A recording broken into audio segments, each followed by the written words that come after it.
भागवत धर्म पर विशद चर्चा श्री उद्धव जी से भगवान करते हैं।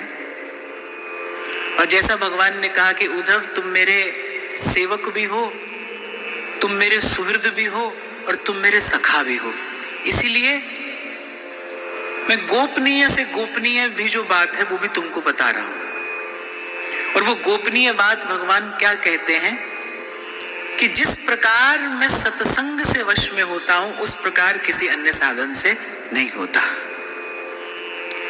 फिर उद्धव जी ने भगवान से पूछा कि कभी आप कहते हैं कि तत्व ज्ञान की प्राप्ति करो, कभी कहते हैं निष्काम कर्म करो, कभी कहते हैं सब छोड़कर मेरी शरण में आ जाओ, केवल सत्संग करो, तो बताओ हमें करना क्या है, कोई एक मार्ग हमें बताइए।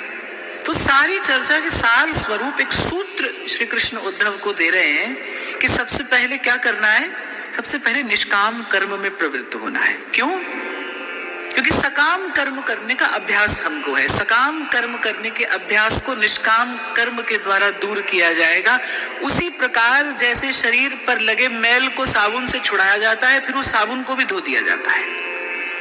जैसे बिना साबुन के मैल नहीं छूटता, केवल जल से मैल नहीं छूटता, साबुन लगाकर पहले मैल धोया जाता है पर फिर बाद में उस साबुन को भी धो दिया जाता है। तो इसी प्रकार भगवान कह रहे हैं कि पहले निष्काम कर्म से सकाम कर्म जन्य जो मैल है पहले उसको धो ले, और फिर उसके बाद कृपा के जल से वो जो निष्काम कर्म है उसको भी मुझ में समाहित कर दे, समर्पित कर दे। देखो, एक है निष्काम कर्म करना, फिर एक स्थिति वो भी आती है जहां श्री गुरु नानक देव जी महाराज कहते हैं करण करावण हार आप।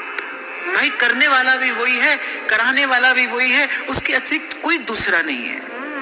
एको हम द्वितीयो नास्ति, कोई दूसरा नहीं है।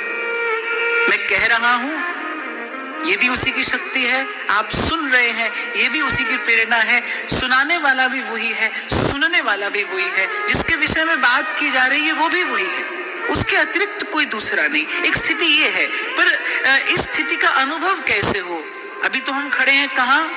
अभी तो हम सकाम कर्म के जंजाल में पड़े हैं, अभी तो हमें यहां से अपनी यात्रा का आरंभ करना है। तो पहले भगवान क्या कह रहे हैं? निष्काम कर्म, सब सोहित निष्काम मति वृंदावन विश्राम। इसके प्रसाद स्वरूप क्या होगा? इसके प्रसाद स्वरूप अंतःकरण शुद्ध हो जाएगा।